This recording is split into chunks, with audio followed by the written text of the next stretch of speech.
কাল রাজনৈতিক দলগুলোর সাথে সংলাপে বসছেন প্রধান উপদেষ্টা ডক্টর মোহাম্মদ ইউনূস। প্রথম দিনে বিএনপি সহ নিবন্ধিত কয়েকটি রাজনৈতিক দলের সাথে সংলাপ হতে পারে বলে জানা গেছে।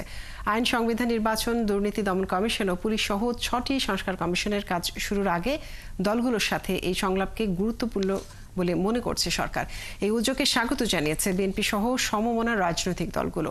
শফিকুল হকের রিপোর্ট।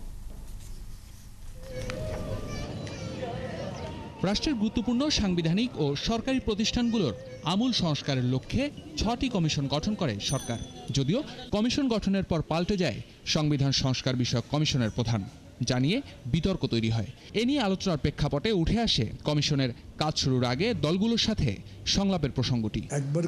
সংলাপে কি প্রস্তাব দেবেন এমন প্রশ্নের জবাবে গণতন্ত্র মঞ্চের অন্যতম নেতা মাহমুদুর রহমান মান্না জানান, সংস্কারের যত সময় প্রয়োজন তা দিতে চাইছেন তারা, তবে যে সংস্কারই হোক সেটি হতে হবে জাতীয় ঐক্যমতের ভিত্তিতে। আপনি একটা প্রস্তাব দিয়েছেন, আমি জানি না কি দিলেন, আমি বিতর্ক শুরু করব, কিন্তু আপনি লিখছেন, আমার সাথে কথাও বলছেন, তাহলে আমিও অ্যাকোমোডেটেড হচ্ছি। এই অর্থে আমি মনে করি যে তারা তাদের কাজ চালাবেন, পাশাপাশি অংশীদের সঙ্গে কথাও বলবেন। বিএনপি নেতারা বলছেন, কাউকে আলাদাভাবে খুশি করতে আসেনি অন্তর্বর্তী সরকার, তাই নির্বাচিত সরকার উপহার দিতে না পারলে তারা প্রশ্নবিদ্ধ হতে পারে। সংস্কার প্রস্তাবের বাইরে নির্বাচনের রোডম্যাপ নিয়ে প্রস্তাব তুলে ধরার কথাও জানান বিএনপি নেতারা।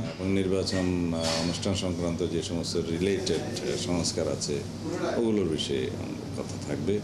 প্রশাসনিক সংস্কারের বিষয়ে কিছু আমাদের পরামর্শ থাকবে, যেহেতু এখনো পর্যন্ত দেখা যাচ্ছে যে প্রশাসনের বিভিন্ন ক্ষেত্রে যারা বসে আছে তারা হচ্ছে সাবেক ফেসিবাদের দোসর।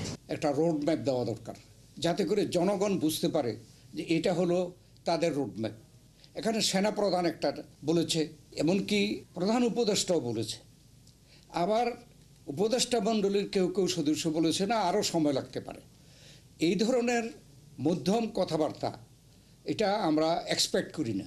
বিএনপির এই নীতি নির্ধারক মনে করেন, গেল 2 মাসেও আইন শৃঙ্খলা পরিস্থিতির উন্নতি করতে পারেনি সরকার। এজন্য সরকারের সদিচ্ছার অভাব না থাকলেও দায়িত্বপ্রাপ্তদের ভূমিকা নিয়ে প্রশ্ন তুলেছেন এই বিএনপি নেতা। গত সরকারের গৃহীত অনেকগুলো কর্মকাণ্ড তারা বাতিল করবে কমিট করছে, কিন্তু যাদেরই দিয়ে বাতিল করবে তাদেরকে ওই সব পদে তারাই বসাচ্ছে। সেখানে আমরা একটু কনফিউজড, আমরা বিভ্রান্ত এই ব্যাপারে। শফিকুল হক, ৭১, ঢাকা।